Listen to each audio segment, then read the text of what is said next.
Welcome to Buzzline. President Trump held an impromptu press gaggle aboard Air Force One, making several controversial statements that are dominating headlines. On foreign policy, the president claimed Ukraine peace talks are going along well, but cited corruption situation as a major obstacle. He also defended his decision to pardon former Honduran President Juan Orlando Hernandez, calling it a Biden setup, and claiming Hernandez was unfairly targeted.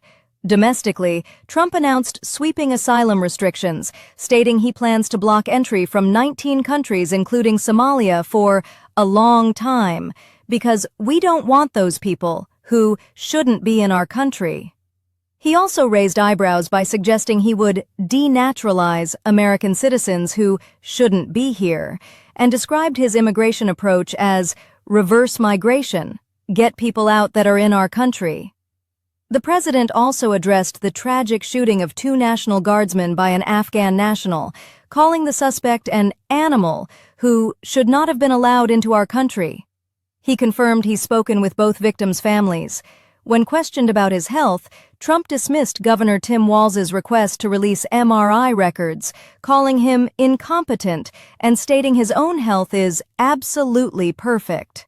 We're in a very nice airplane, but it's rocky. Any questions? We had some great economic numbers come out. As you know, we're doing very well economically. A lot of factories are being built all over the country and all of that, but very strong numbers came out. Go ahead. Can you give us an update on what took place in South Florida today, these talks between the U.S. and the Ukrainians? Well, they're going along. They're going along well. We want to stop people from being killed. It doesn't have much to do with us. And I'd like to see if we can save a lot of souls. A lot of people are being killed. Last month, we had 27,000 people killed in that ridiculous war that should have never happened. It would have never happened if it was. Have you spoken with Rubio and Whitcock since I have, yeah. I've spoken to them. They're doing well. Ukraine's got some difficult little problems. Some difficult problems. But I think Russia would like to see it end, and I think I know Ukraine would like to see it end. You just said that Ukraine has a little bit of problems. Well, we have a corruption situation going on, which is not helpful. And is that impeding the peace talks? I said it was going on for 3 years, right? Didn't I say 3 years? I said it, so I was way ahead of schedule. But I think that there's a good chance we can make a deal. Mr. President, on Venezuela, can you tell us more about why the airspace above Venezuela should be considered closed? Because we consider Venezuela to be not a very friendly country. They sent millions of people, really, and probably a number in excess of that. And a lot of those people shouldn't be in our country, from jails, from gangs, from drug dealers, from all of the people that came into our country shouldn't have been in our country, causing a lot of problems. Does your warning And drugs. Does your warning mean that an airstrike is imminent, or should we not read it that way? Don't read anything into it. The New York Times reported that you had a phone call with Maduro. Did you? I don't want to comment on it. The answer is yes. And can you tell us a little bit No, about I can't do that. Mr. Would you say it went well? I wouldn't say it went well or badly. No. You think so? Can you talk a little bit about the strikes and the controversy around Secretary of Defense Pete said? I don't know anything about it. He said he did not say that, and I believe him. So you don't know if there was You're talking about the 2 men? the second strike to kill the 2 men. He said he didn't do it. He said he never said it. Would you be okay with that if he did? He said he didn't do it, so I don't have to make that decision. Mr. You've made so clear how you want to keep drugs out of the U.S. Right. Can you explain more about why you would pardon a notorious drug trafficker, Well, I don't know who you're talking about. Which Juan one? Orlando Hernandez? Well, I was told, I was asked by Honduras, many of the people of Honduras, they said it was a Biden setup. I don't mean Biden, look, Biden didn't know he was alive, but it was the people that surround the Resolute desk, surround Biden when he was there, which was about very little time. And the people of Honduras really thought he was set up and it was a terrible thing. He was the president of the country, and they basically said he was a drug dealer because he was the president of the country. And they said it was a Biden administration setup. And I looked at the facts and I agreed with them. What evidence did you share that he was set up and that he wasn't? Well, you take a look. I mean, they could say that you take any country you want. If somebody sells drugs in that country, that doesn't mean you arrest the president and put him in jail for the rest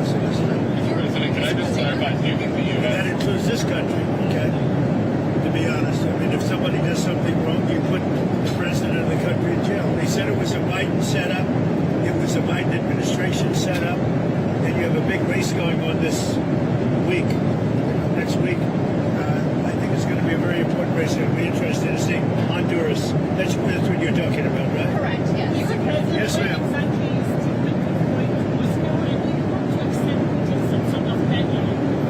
Well, what is the second part of your question?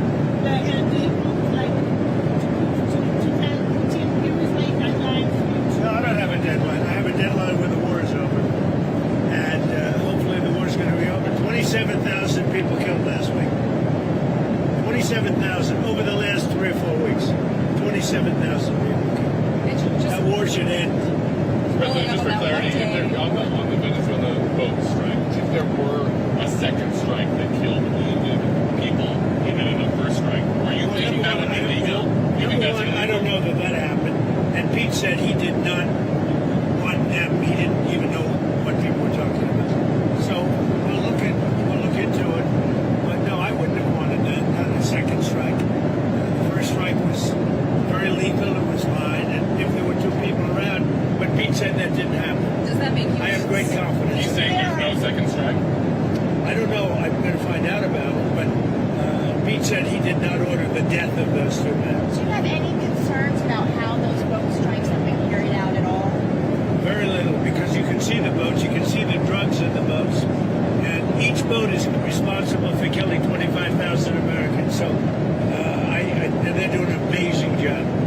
And you know, we're getting, you just look at the numbers, the amount of drugs coming into our country by sea is infinitesimal compared to what it was just a few months ago. And each boat, think of this, each boat on average is responsible for the death of 25,000 Americans.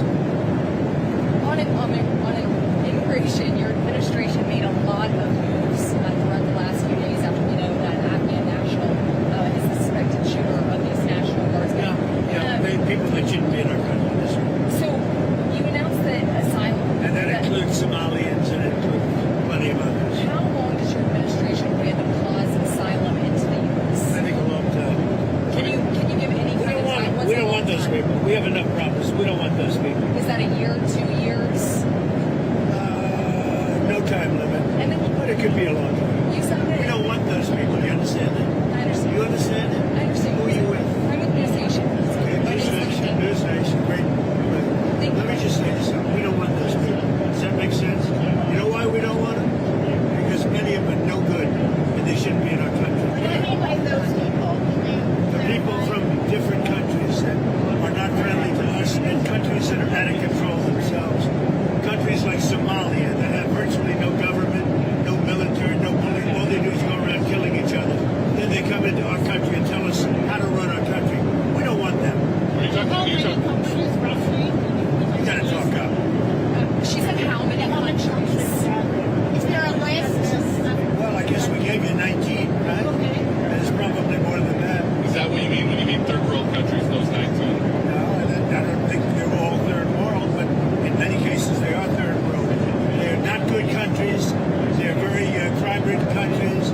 They're countries that don't do a good job. They're countries that don't register from the standpoint of success. And we frankly don't need their people coming into our country telling us what to do. And you talk about I'm talking about denaturalization. like Somalia, where you have a congressman goes around telling everybody about our Constitution, and yet she supposedly came into our country by marrying her brother.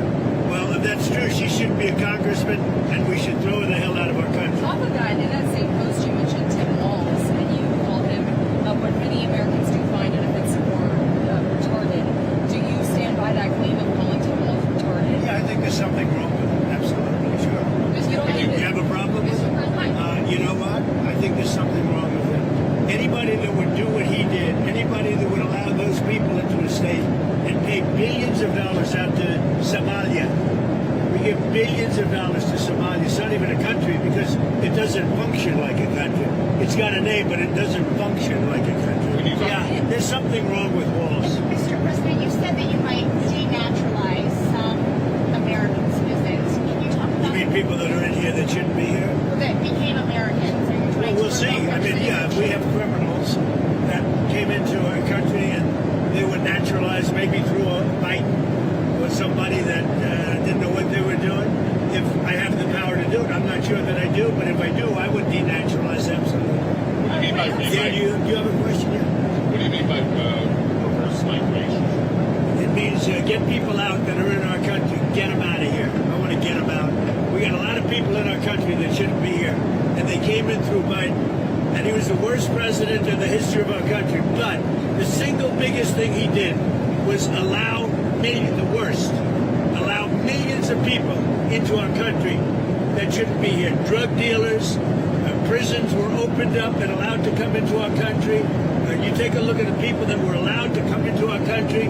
We're paying a big price for it, and we will for years to come, including the recent killer of two wonderful National Guards people. And I'll tell you what, that animal should not have been allowed to come into our country. Thank you very much, everybody. Thank you. Have you spoken with Andrew Walz's family? Can you give us an update on I have spoken to both families. Well, I mean, I can give you an update. They're devastated. Does that make sense to you? Of course. They're devastated. Can you give us an update on Andrew Walz? Well, as you know, the one is no longer with us, and Andrew is fighting for his life. And his parents are unbelievably great people, highly religious people, and they're praying, and they want everybody to pray for Andrew. And he has a chance to make it, but he is, his mother and father, they were so unbelievable. They were so positive. From West Virginia, great state. I spoke with Sarah's parents, too, and the only thing I can say, they were devastated. Do you plan They to can't bring- even believe it. It's absolutely devastating to lose your children. Do you plan to bring the next troops to the White House? Yeah, I do. I've already suggested it. I said, when you're ready, 'cause that's a tough thing, come to the White House. We're going to honor Sarah. And likewise with Andrew, recover or not, we're going to honor you. I do have one more question about Witkoff, because you mentioned, and this was asked previously, can you tell us what day Witkoff is going to meet with you? And then on that, is that meeting... Sometime next week. Okay, you don't have it. Is it early next week, late next week? Sometime next week. And can you... President, on healthcare, because it's so important to some Americans. You know, one of the reasons that healthcare can work is because of what I just did with favored nations. You're going to have drug prices coming down 500, 600, 700% because of me. In other words, we're going to have the lowest drug prices, tied for the lowest drug prices anywhere in the world. It's called favored nations, and you don't talk about it. It's probably the biggest thing to happen in medicine in the last 100 years, and it can have a huge impact, positive impact on pricing for healthcare. Are you any closer on that what about decision extending on picking a new Fed chair? Are you any closer on that right now? I know who I'm going to pick. Tell us. Kevin Hassett. I tell you, we'll be announcing it. Thank you very much, everybody. Thank you, Mr. President. This is a rocky flight. We're going to get out of here before something happens. They asked about my MRI. MRIs are very... Governor Walz asked you to release the MRI records. Will you tell us what it was Governor for? Walz, you mean the incompetent governor? So if they want to release it, it's okay with me to release it. It's perfect. What was the What were they It's like my phone call where I got impeached. It's absolutely perfect. So if you want to hear about it, or if you want to release it, you want to have it released. Yes, News Nation, failing News Nation. No, sir, not failing. News Nation is doing lousy, by the way. But if you want to have it released, I'll release it. Please, can you tell us what they were looking at? For what releasing? No. What part of your body was the MRI looking I at? have no idea. It was just an MRI. What part of the body? It wasn't the brain, because I took a cognitive test and I aced it. I got a perfect mark, which you would be incapable of doing. Goodbye, everybody. Thank you, too. Mr. President. Thank you, Mr. President. Thank you, sir. Stay tuned on Buzzline.